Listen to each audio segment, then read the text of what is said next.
Chapter 10, Number 7. The ruby-throated hummingbird can flap its wings with an angular speed of 340 radians per second. What is the period of its flapping motion?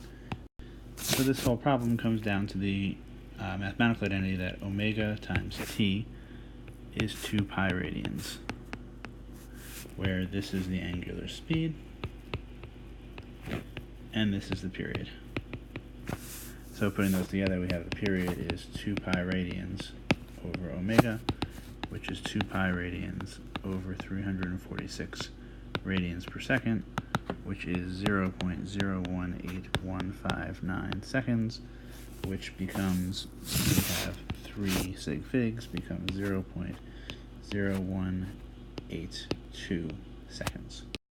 It isn't clear to me why Walker only puts 2 sig figs down, whereas we really very clearly have 3, but there you go.